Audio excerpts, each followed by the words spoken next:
Bismillahirrahmanirrahim. Assalamualaikum warahmatullahi wabarakatuh. Jumpa lagi sahabat dengan Puyuh KRI, ternak puyuh rumahan yang praktis dan sederhana. Semoga kita semua dalam keadaan sehat walafiat. Amin. Vlog kita kali ini yaitu tentang pembuatan kandang puyuh petelur untuk paket KRI atau paket untuk pemula belajar ternak puyuh petelur. Sampai proses pengirimannya nanti. Bagi yang belum, silahkan tekan tombol subscribe, tombol like, dan juga tombol lonceng supaya Anda tidak ketinggalan video-video terbaru dari Puyuh KRI. Bagaimana keseruannya vlog kita kali ini? Untuk itu ikuti terus video-video dari Puyuh KRI. Selamat datang di Puyuh KRI. Kami menyediakan puyuh siap telur atau PST U30. Kandang pembesaran anak puyuh atau DOK. Bisa juga untuk kandang anak ayam, bebek dan lainnya. Kandang puyuh telur. Mesin tetas, telur puyuh fertil atau telur puyuh untuk ditetaskan. Probiotik untuk menghilangkan bau kotoran puyuh. Sahabat Puyuh KRI dimanapun Anda berada, berhubung ada pesanan paket KRI 2 atau paket untuk pemula belajar beternak puyuh yang terdiri dari 2 kotak kandang dan 60 ekor puyuh siap telur atau PST. Maka saya pun mulai mengerjakan pekerjaan pembuatan kandang tersebut.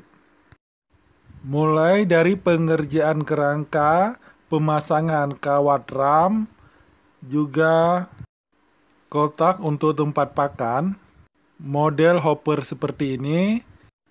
Nantinya pakan diisi dalam kotak ini di bagian yang segitiga berada di luar kandang, sementara yang ada ramnya ini berada dalam kandang tempat puyuh makan pakannya. Berhubung puyuhnya suka loncat-loncat, maka untuk bagian atas kandang sebaiknya tidak ada kayu yang melintang untuk mencegah kepala puyuh terluka karena terbentur dengan benda keras yang ada di atap kandang.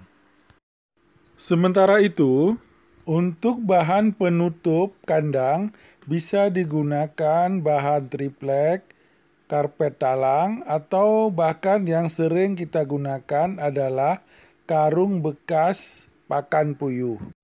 Bila menggunakan bahan ini, apabila puyuhnya loncat-loncat, maka tidak melukai kepalanya. Selain itu pula, bila menggunakan karung, dari segi biaya tentu lebih murah dibandingkan bahan yang lain tadi.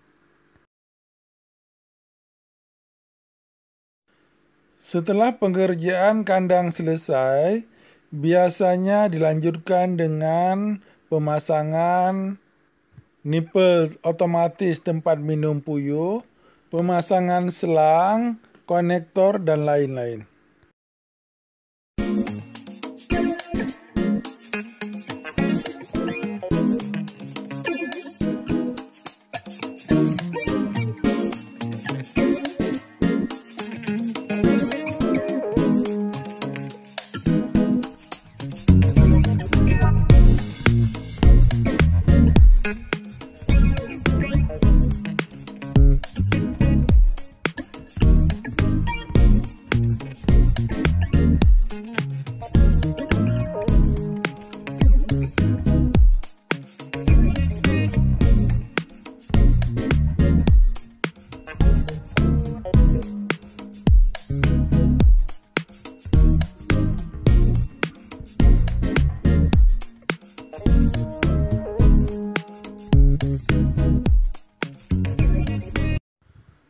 Setelah pemasangan instalasi selang dan nipel serta konektor dan percobaan embernya selesai, maka tiba saatnya untuk mengirim paket KRI 2 ini ke pelanggan yang sudah mesan.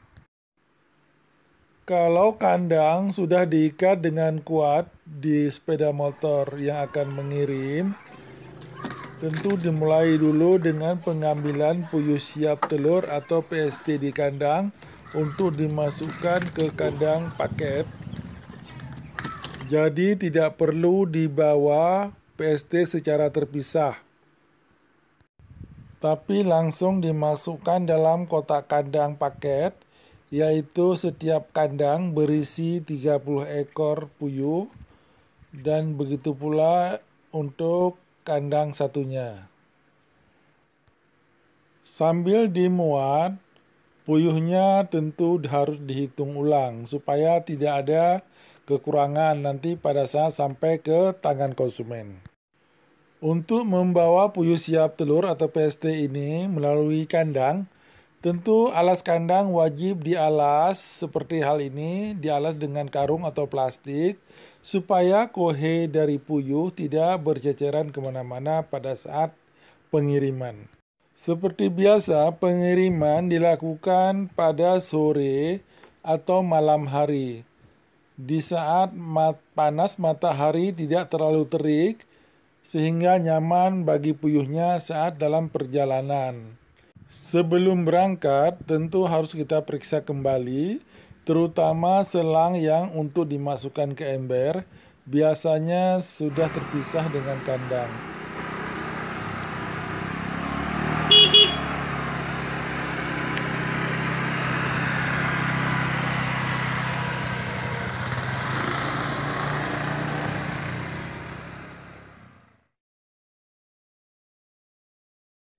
Setelah menempuh perjalanan yang tidak terlalu lama, dikarenakan juga pada malam hari jalanan yang lebih lenggang, tidak macet, akhirnya paket KRI 2 sampai di tempat konsumen. Pertama harus dilakukan adalah memberikan minum juga pakan, karena selama dalam perjalanan tadi, puyuhnya tidak makan dan minum. Selain itu pula, lampu yang berfungsi sebagai penerangan harus ada di dekat kandang sehingga dalam kandang bisa terlihat. Dan yang penting juga, puyuhnya bisa makan siang dan malam. Sehingga produksi telurnya diharapkan lebih maksimal ke depannya.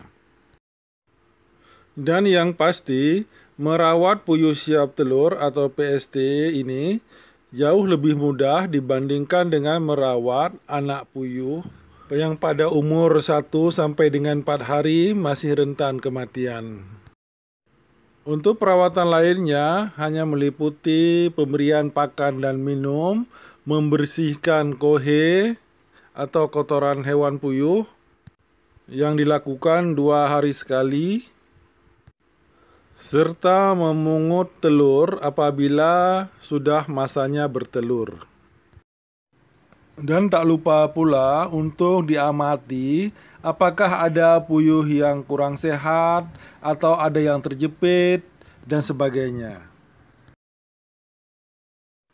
Terima kasih sahabat yang sudah mau menonton video ini dari awal sampai akhir. Semoga dari tayangan-tayangan tadi ada manfaat yang bisa diambil, terutama untuk beternak puyuh. Saya mohon maaf juga atas segala kekurangan dan tetap semangat. Wassalamualaikum warahmatullahi wabarakatuh.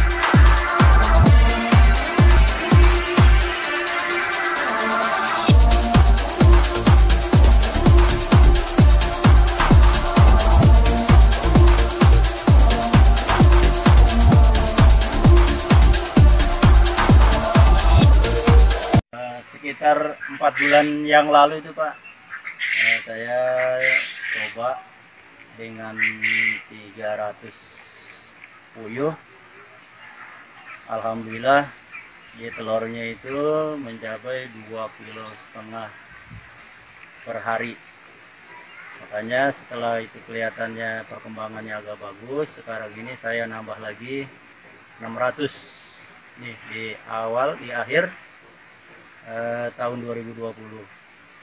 Nah ini sekarang ini saya baru nambah nih 600-an. Ya mudah-mudahan nanti ke depannya saya akan nambah lagi. Insya Allah bisa berkembang terus. Kalau